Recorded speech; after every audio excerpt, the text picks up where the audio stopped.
Okay, so now we're in PetSmart. So we have 3 dogs, and we have one large one that is a golden doodle, and he has the really thick, curly hair. And then we have one that is she's a Pomeranian and a Yorkie mix. And then we have a Cocker Spaniel. Well, to have them groomed like they're supposed to be groomed or should be groomed, we basically would spend a fortune every month. So we're looking at buying the grooming stuff to start doing it ourselves to where we could spend, less money each month and be able to do it when it's convenient for us instead of us having to take off work and things like that to be able to have them done. So we're looking at getting, now here's the thing, they sell all different kinds of clippers. They have heavy duty, super duty, they have 5 speeds, 2 speeds, 1 speed. I don't know what to get. I don't want to spend a fortune on them. They have some that are $250 and they have some that are $200 and they have some that run $50 and then things like that. So I don't know, and I don't know like which shampoo and stuff that we need to get to clean them with first before we do the grooming and all that with. So if you have any comments, leave it below. Let me know. Hello everyone, and welcome back to Ventures with Them. So in the previous video, we went to Target. I know, we go out somewhere, we always have to go to Target. Don't really know why. We didn't used to do that. We always liked Target, but we just never really went there that much. And then it was like all of a sudden we went, and I guess we're just kind of addicted. I don't know. I mean, sometimes we buy stuff and sometimes we don't. So I don't know. But anyway, we have gotten to where we like to go in there. We do like to go to Starbucks, and I guess for the biggest part, you can almost always find a Starbucks in Target. And so that's kind of the thing that we do is when we're out and about and we have things that we need to look for or we want Starbucks, we will go in and get Starbucks, and then we'll go look around and see what we can find. And with us working on the house and doing things, usually we have things that we are actually looking for. So that's just kind of now our like go-to. So anyway, so while we were there, I showed you like puzzles and different things like that we found. And so I just kind of wanted to do a little haul with you of what we actually did get. So I showed you the kites that we were looking at, the little mini kites or micro kites, and so we did end up getting a couple of those. We got this one. I just really love the bird. I hate frogs, but I do love the bird. So we got this one. I loved this parrot and this frog. Now these are micro. They are super tiny. I haven't gotten them out of here yet, but you can kind of see back here how tiny. It says $3 on there, but they were $1, so that's why we got them. But they are super, super tiny. But we just thought this would be fun, something different for us to take, like when the kids are all here and we go to the park. So we thought this would be something fun and different to do.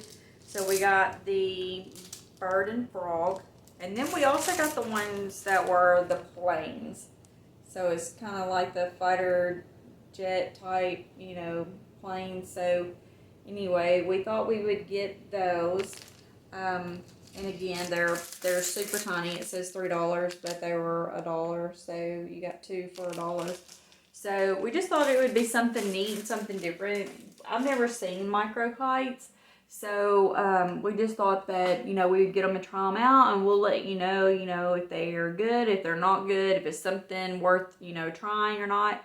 So the biggest thing with kites is that they're really thin, normally paper or plastic, and you can fly them a little bit, but if the wind's blowing really hard, it tends to tear them, and when they crash, they definitely tend to tear or break. So the reason we decided to do these is because they're not really made like that. They're kind of more of a little bit of a harder plastic, it looks like. So we're going to see if they hold up better than the other one. I just dropped one of them. And so one of the other things, so I showed you the puzzle that I got for Mother's Day. I love puzzles. I love to do puzzles. Some days I just really get into it. So I deal with anxiety really bad. Normally it has to do with driving or riding. And it just started a couple of years ago when we actually had car trouble many hours away from our house. So anyway, that just kind of started the ball rolling on that for some reason. And so now I have found that when I think about driving and so forth, that or having to travel for a long time, that anxiety really starts to kick in, and I get really nervous about having to go. I think of everything I can to try to keep myself from having to go, or ways to get out of it, which is not good. So I'm trying to fight that part of it. I'm trying to tell myself that I have to go no matter what, and that I'll be fine, you know. But anyway, so I started doing puzzles, and I realized that doing the puzzles actually helps a lot. So my mind, instead of it roaming and trying to fight, it actually has to focus on putting the puzzle together. And so I've gotten to where I will do puzzles at night before I go to bed until I'm just really, really tired, and then I go to sleep. And I've noticed that it also seems to be helping me sleep better at night. And I wasn't sleeping good at all. So I think it's kind of working in more ways than one. So anyway, with that, I got a puzzle for Mother's Day, and it was the Harry Potter. It was the Diagon Alley, which I absolutely had been just loving since I saw it, and was super excited to get it for Mother's Day. It was a 1,000-piece puzzle, and it took up the whole bar to put it together. We put it together for 5 days. In about the third day, I started noticing that I didn't think all the pieces were there. I didn't try to count them because, you know, I mean, normally you wouldn't just sit down and count a 1,000-piece puzzle before you put it together. But I started noticing that pieces I was looking for didn't seem to be there. And I thought, no, this is just crazy. So when I get through, I'll find those 2 pieces at the end and it'll all go together. Well, the last day, I knew that those 2 pieces for sure weren't there. And so I went through and put it all together, and sure enough, I had 998 pieces of a 1,000-piece puzzle. I don't have small kids, so I know, you know, no one got up there and messed with it. I worked on it. My husband worked on it. Teenage daughter worked on it. We all worked on it together. Other than that, no one was here. No animals, no cats or anything that could jump there to mess with it. Nothing like that. We have hard floors. I've looked everywhere on the floors. I've checked vacuum and everything. Nothing. We have a robot vacuum. And so every time we empty it, it's a very small container. So I would have noticed a puzzle piece in there. However, the whole time that the puzzle was here, I actually didn't empty it, and so I emptied it the day before I finished the puzzle. When I thought I was missing pieces, I told myself I was going to check the vacuum when I emptied it. And so the next day I did empty it, and there wasn't anything in there. So, I mean, other than just, you know, normal small pieces of dirt. So, I know the puzzle pieces weren't in there. I don't know what happened or why. I don't know how it could have happened.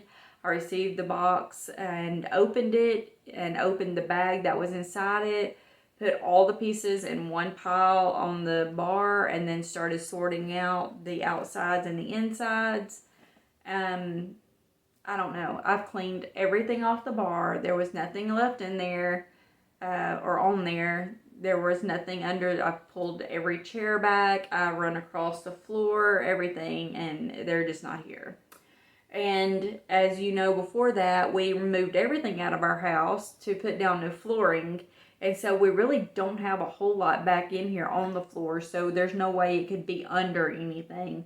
We literally just have the 6-bar stools, the inversion table, which I have moved and it wasn't there.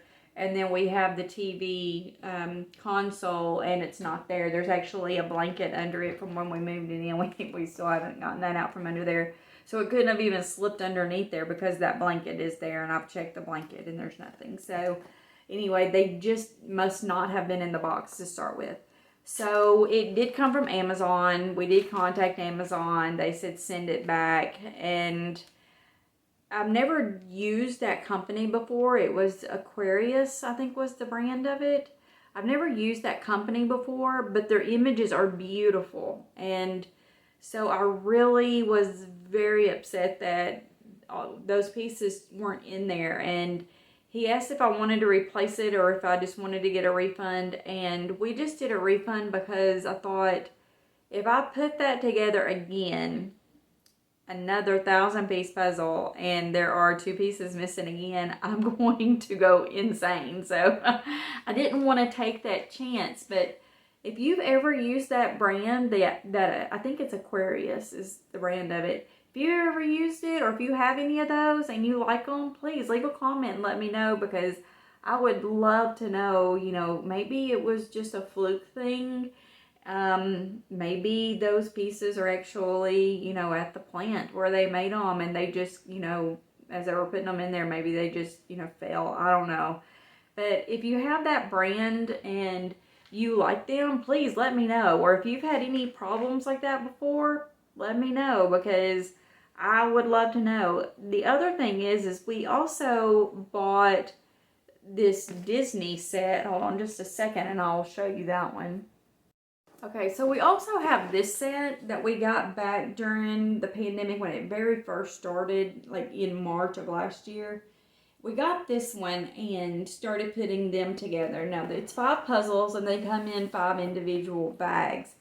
So we put this together, and the Ratatouille puzzle has 1 piece missing. It's crazy. I left it together the entire time I put together the other 4 puzzles, and thinking maybe the piece just got mixed up in one of the other bags. I never did find it. But now without this one, we had the dogs inside, we had a cat inside, you know, and everybody was just kind of all over the place. And I just kind of chalked this one up to maybe the cat jumped up there and knocked it off. You know, maybe one of the dogs ended up getting it and chewing it up, or maybe the cat knocked it off and it got swept up and we didn't realize it or something. So I just kind of chalked that one up to we could have messed up with this one and lost it. But the other one, I just don't know how we could have, because like I said, I mean, there was no one here, no reason for it to be lost. So I don't know about that. So anyway, so back to the Target trip. So while we were in Target, I showed you some of the puzzles that they had. And so because I have gotten to where I started doing these quite a bit, we went ahead and got some more while we were there. And I was just going to get one, but my husband was like, nah, let's just go ahead and get these because, you know, it'll give us some more. And it's not like we have a closet full of puzzles or anything like that. So back during the pandemic, when we got a lot of puzzles to start with, we got them from the flea market. And they were being put together, and then they were being taken back and donated to little charities and stuff there. So we actually got rid of all of them, but we did buy this one new at Walmart, and we kept it because this is one that we just, you know, we have actually put these together a couple of times. The little boxes of different, just random ones we just got rid of though. But this one is one of the ones that I showed you. It's the Disney, and it's 4 puzzles. And these 4 puzzles each have 500 pieces in them. So it's not the 1,000-piece puzzle like my last one, but they are 500 pieces. So it should be pretty interesting to do. So we've got Jungle Book and Peter Pan, Lion King, and then this is Princess and the Frog. So we did get these Disney puzzles, and I'm really actually hoping when I start putting these together that I can actually do more filming of it and maybe even time lapse it a little bit to where you can see you know, how it's going. These are by Thomas Kincaid. And Thomas Kincaid, to me, I mean, he just does beautiful work. And he does a lot of photos, prints that you see hanging on walls and things like that. He does a lot of, like, cards and, like, Christmas cards and stuff like that you'll find sometimes. But he does beautiful work. And then we went ahead and actually got 2 different sets. My husband was looking at this one and wanted to get it too. So we do love Disney.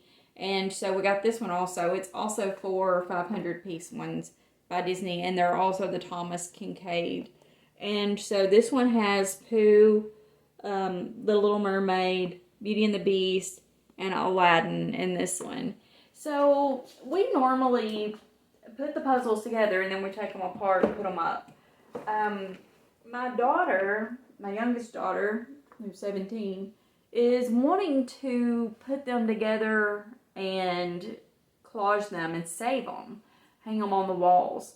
I don't really have a room to do that right now. I thought about doing a movie room in the house a little bit later, maybe next year, and putting like maybe like some trundle beds or something in there, you know, something along that line, and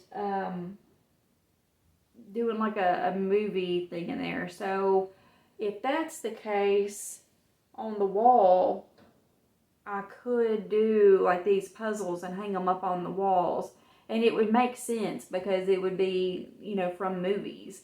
It would be, you know, the Disney Pixar set and then these Disney sets. And then we also have the Star Wars ones. We've got, I think I showed those before, where it came 3 puzzles in a package. And then you put all 3 puzzles together, it makes a panorama. We do have that one also that we kept.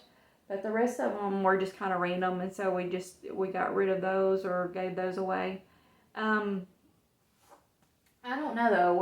We're thinking about it. If you do puzzles and you keep them, you put them together, and you put them on the walls or something, leave me a comment. Let me know. I'd like to know what they look like. You know, do they look good to do that? Is it something that it's like, just do the puzzles and then put them in the back in the box and just, you know, get rid of them, or keep doing them over and over or something? Because I would like to know what you think about that. You know, what do they look like when they're put together and then hung on the wall? Do they look good, you know, grouped like that for like my movie room or something? And then something else that we did was we ordered a couple of other things. I have the oldest daughter is huge into Harry Potter. We all are, but she's huge into Harry Potter, and so she has an apartment, and she started putting a lot of things in there that are Harry Potter themed.